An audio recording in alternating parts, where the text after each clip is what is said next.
राम के वंशज कृष्ण के बेटे, ऋषियों की संतान, तू अपने गौरव को पहचान। मांधाता, मनु, रघु, और रघु के बाद में एक क्षत्रिय राजा जिनका नाम बड़े ही आदर और सम्मान से लिया जाता है, मर्यादा पुरुषोत्तम श्री रामचंद्र। धनुष बाण पर तीसरा चढ़ा करके कहते हैं, निशीचर विहीन करूं वही। जितने भी राक्षस हैं मैं इन सबको मार डालूंगा। समय की नजाकत को देख करके 14 साल का वनवास राम जी को हुआ। अच्छा, कोई अपराध किया था क्या? बोलो, नहीं किया ना कोई अपराध। माता पिता से आज्ञा लेकर के दशरथ महाराज कहते हैं, बेटा मैं तुझे वनवास नहीं भेज रहा, यदि तू चाहे तो बेड़ियां डाल के मेरे हाथ और पैरों में मुझे जेल में कारावास में जो है, और तू निष्कंटक होकर के अयोध्या की गद्दी पर राज कर। मर्यादा में बंधे हुए पितृभक्त श्री राम कहते हैं, पिताजी यदि आपका एक आदेश हो जाए तो ये राम पर्वत की ऊंची चोटी से कूद के अपने जीवन का अंत कर सकता है। यदि आपका एक आदेश हो जाए तो ये राम हलाहल विश्व को हथेली पर रख के उसे खा के अपने जीवन का अंत कर सकता है। यदि मेरे पिता का ज्येष्ठ पुत्र राम के लिए आदेश हो जाए तो ये राम धधकती हुई आग के अंदर अपने जीवन का दहन कर सकता है, गहरे समुद्र में डूब के अपने जीवन का अंत कर सकता है। किंतु सुन जननी सोई सुत बड़ भागी, जो पितु मात वचन अनुरागी। माता पिता के वचनों की आज्ञा की पालना करना, ये तो हमारे रघुवंश, क्या कहते हैं, रघुकुल रीत सदा चल आई, प्राण जाए पर वचन न जाए। भरत लेने के लिए पहुंचे, श्री राम कहते हैं 14 साल का वनवास काट कर ही अयोध्या में पधारूंगा। भरत कहते भाई मैं राज नहीं करूंगा जब तक पिताजी का ज्येष्ठ पुत्र जीवित है, तब तक राजगद्दी पर बड़ा छोटा बेटा नहीं बैठे। राजकुमार को गेंद बनाकर खेलन लगे खिलाड़ी, इधर राम और इधर भरत दोनों ने ठोकर मारी। शिक्षा दे रहे हमको ये रामायण अति प्यारा। मर्यादा यदि आपको देखनी है, मात्र भक्त यदि आपको देखना है तो मर्यादा पुरुषोत्तम श्री रामचंद्र जी के जीवन को देखें। उनके बाद में श्री कृष्ण एक क्षत्रिय राजा, हस्तिनापुर में शांति दूत बनकर के विराट नगरी में बहुत बड़ी सभा आयोजित हुई और उसमें श्री कृष्ण कहते हैं कि कोई शांति दूत बन के जाए, कोई तैयार नहीं हुआ। श्री कृष्ण जब शांति दूत बन के विराट नगरी के महलों से निकलने लगे तो बाल खोल के, केस खोल करके सामने द्रौपदी खड़ी हो गई। कहती है भैया उस नीच दुर्योधन से जो है राज्य की भीख मांगने के लिए जा रहे हो। मैं तो सोच रही थी कि मेरा भाई कृष्ण मेरे अपमान का बदला लेगा। तो उस समय श्री कृष्ण बड़े दूरदर्शी थे, बड़े राजनीतिज्ञ थे। कहते हैं बहन व्यक्ति से बड़ा कौन होता है? देश होता है। देश सर्वोपरि है। ये व्यक्तिगत हानि है, किंतु यदि महाभारत का युद्ध शुरू हो गया तो उस हानि का कोई अंदाजा नहीं आ सकता। देश को सर्वोपरि माना श्री कृष्ण ने। उसके बाद में क्षत्रिय राजाओं की श्रृंखला में महात्मा चाणक्य जिन्होंने चंद्रगुप्त को तैयार किया। कहते हैं महात्मा चाणक्य के समय इतने ईमानदार है, यहाँ व्यभिचार है, घरों के ऊपर कोई ताव नहीं रहता। एक चीनी यात्री आया, बाहर आया, पीने के लिए जल मांगा तो एक बहन ने दूध का गिलास भर के दिया। भाईजान कहता है कि इतनी सुंदर इस देश की व्यवस्था, चाणक्य जी से जब वो मिले तो वो एक अंधेरे में दीपक जलाकर के कुछ कार्य कर रहे थे। जब चाणक्य के पास में चीनियात्री भाईजान का जब नमस्ते आदि बैठना हुआ तो उन्होंने जो है उस दीपक को बुझा करके दूसरा दीपक शुरू कर दिया जलाना। तो कोई यात्री ने पूछा जो चीन से आया था कि मैं जब आया उससे पहले अच्छा वो दीपक जल रहा था, उस आपने वो दीपक बुझा करके दूसरा दीपक क्यों जलाया? तो उस समय महात्मा चाणक्य कहते हैं कि जब आप आए, आपसे पहले जो मैं कार्य कर रहा था दीपक के प्रकाश में, वो मैं राष्ट्र का कार्य, देश का कार्य कर रहा था, और उस दीपक में तेल भी राष्ट्र का कर रहा था, राष्ट्र की संपत्ति है। अब आपसे मेरी निजी व्यक्तिगत वार्ता होगी तो इस दीपक में जो है मेरा निजी, मेरे स्वार्थ की कमाई का तेल है, इसलिए अब ये दीपक में नहीं जलाया है।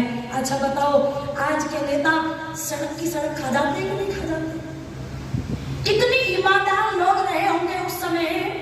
आज के लोग पुल के पुल खा जाते हैं, आज के लोग पशु का चारा तक नहीं छोड़ते। हाजमा इतना मजबूत है, क्या कहूं। महात्मा चाणक्य के बाद में छत्रपति शिवाजी, माँ जीजाबाई ने इसे योद्धा बनाया, बलवान बनाया, चरित्रवान बनाया, साहसी बनाया। छत्रपति शिवाजी महाराज के बाद में सरदार वल्लभ भाई पटेल, सरदार वल्लभ भाई पटेल के बाद में लाल बहादुर शास्त्री, और लाल बहादुर शास्त्री के बाद में यदि कोई आज, वो पिछड़ा समय था, लाल किले की प्राचीर पर खड़ा होकर के एक देश का राजा जब ये घोषणा करता था तो बड़ा दुख, बड़ी वेदना होती थी कि इस देश की संपत्ति पर पहला हक किसी का है तो वो मुसलमान का है। आप पढ़ करके देखो, इस देश के अंदर बाहर से आए ये यवन, ये मुसलमान, इन्होंने भाले के नोक पर जवान जवान बेटियों को, छोटे छोटे बच्चों को रख के उछाल दिया। बहन बेटियों के 14 से 17 वर्ष की आयु में स्तनों को तलवार से काट दिया। क्या उनके पास इतनी सेना थी? गजनवी जब चल के आया, धन सोना चांदी, लोग जो है आंखें बंद करके बैठे रहे। मैं ज्यादा कुछ नहीं कहना चाहूंगी, केवल एक गीत सुनाना चाहती हूँ। सारस्वत मोहन मनीषी जी ने पहले कुछ पंक्तियां लिखी थी कि अभी तलक तो लोहे ने सोने की भाषा बोली है, अभी तलक मुस्कानों ने रोने की भाषा बोली है, मित्र वसंती चोले ने होली की भाषा बोली है, जाने किस दिन भगत सिंह कुर्बानी भाषा बोलेगा, जाने किस दिन लाल किला मर्दानी भाषा। ये पंक्तियां बोली जाती थी जब इस देश के प्राचीर पर खड़ा होकर के इस देश का प्रधानमंत्री, भारत माता की जय, कोई हम पर हमला करेगा, कोई हमारा एक सर काटेगा तो हम बदले में 10 सिर काटेंगे, कोई हमें ईंट मारेगा तो हम उस ईंट का जवाब पत्थर से देंगे। और इस देश की संपत्ति पर पहला मालिकाना हक मुसलमानों का नहीं, हिंदुओं का है। यदि कोई कहने वाला देशभक्त लाल की प्राचीर पर खड़ा होकर के कहता है तो उसके लिए पंक्तियां तो बनती हैं। आओ, सारस्वत मोहन मनीषी ने जो पंक्तियां लिखी उन पंक्तियों को गा करके पीछे हटती हूँ और आप सबसे भी निवेदन करती हूँ कि आप सब भी मेरे साथ मिलकर के आज हिंदुत्व की कोई रक्षा करने वाला है। उत्तर प्रदेश के अंदर देखो, जहाँ हिंदू अपनी आवाज नहीं उठा पाते थे, जहाँ मस्जिदों के ऊपर तो माइक लगे हुए होते थे पर मंदिरों के ऊपर माइक नहीं होते थे, कहीं भी कोई भी कब्जा योगी बाबा ने बोलो बुलडोजर चलवाए कि नहीं चलवाए, आज पूरे उत्तर प्रदेश से बोलो आतंक को, भय को समाप्त कर दिया कि नहीं कर दिया। यदि ऐसे राजा, ऐसे योगी, ऐसे धर्माचार्य के हाथों में राज्य आ जाए तो निश्चित रूप से इस भारत को फिर से विश्व गुरु बनाने से कोई रोक नहीं सकता। तो बड़ी सुंदर पंक्ति लिखी क्या कि वर्षों बंद कुंवर खजाने का दरवाजा खोल गया, वर्षों बंद कुंवर खजाने का दरवाजा खोल गया। अरे घोरा बादल शत्रु कंठ को तलवारों से तोल गया, और 7 दशक का पाप जाप की अग्नि शिखा से डोल गया। पहले पंक्तियां गाई जाती थी कि जाने किस दिन लाल किला मर्दानी भाषा बोलेगा। मनीषी जी ने लिखा कि ऐसा लगता लाल किला मर्दानी भाषा बोलेगा, ऐसा लगता लाल किला मर्दानी भाषा बोल गया, ऐसा लगता लाल किला, ऐसा लगता लाल किला मर्दानी भाषा बोल गया, ऐसा लगता लाल किला मर्दानी भाषा बोल गया, ऐसा लगता लाल किला मर्दानी भाषा बोल गया, मर्दानी भाषा बोल गया, मर्दानी भाषा बोल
सामने पूरा कश्मीर हमारा है। विश्व बैंक का एक झटके में सारा ब्याज उतारा है। विश्व बैंक का एक झटके में सारा ब्याज उतारा है। भारत आज सुरक्षित हाथों में ये विश्व पुकारा है। भारत आज सुरक्षित हाथों में ये विश्व पुकारा है। झूठा कौन कौन है सच्चा, झूठा कौन कौन है सच्चा, बजा विश्व में बोल गया। ऐसा लगता लाल किला मर्दान भाषा बोल गया। ऐसा लगता लाल किला मर्दान भाषा बोल गया। मर्दानी भाषा बोल गया, मर्दानी भाषा बोल गया, मर्दानी भाषा बोल गया। ऐसा लगता लाल किला मर्दान भाषा बोल गया। ऐसा लगता लाल किला मर्दान भाषा बोल गया। ऐसा लगता लाल किला मर्दान। वीर शिवा की नीति जगी है, आज प्रताप की शान जगी। वीर शिवा की नीति जगी है, फिर प्रताप की शान जगी। चंद्रगुप्त चाणक्य जगे हैं, विष्णुगुप्त चाणक्य जगे हैं, चंद्रगुप्त की ऊन जगी। माँ का दूध सफल करने को उन्हें आर्य संतान जगी। माँ का दूध सफल करने को उन्हें आर्य संतान जगी। काक उल्लूकों के स्वर बैठे, काक उल्लूकों के स्वर बैठे, फिर कोयल की तान जगी। काक उल्लूकों के स्वर बैठे, फिर कोयल की तान जगी। शाश्वत मोहन मनीषी दिल में, शाश्वत मोहन मनीषी दिल में, शुद्ध वीरता बोल गया। ऐसा लगता लाल किला मर्दान भाषा बोल गया। ऐसा लगता लाल किला मर्दान भाषा बोल गया। ऐसा लगता लाल किला मर्दान भाषा बोल, मर्दानी भाषा बोल गया। मर्दानी भाषा बोल गया, मर्दानी भाषा बोल गया। ऐसा लगता लाल किला मर्दान भाषा बोल गया। ऐसा लगता लाल किला मर्दान भाषा बोल गया। ऐसा लगता लाल किला मर्दान भाषा बोल गया। ऐसा लगता लाल किला मर्दानी भाषा बोल गया। स्वस्ति महामंडल।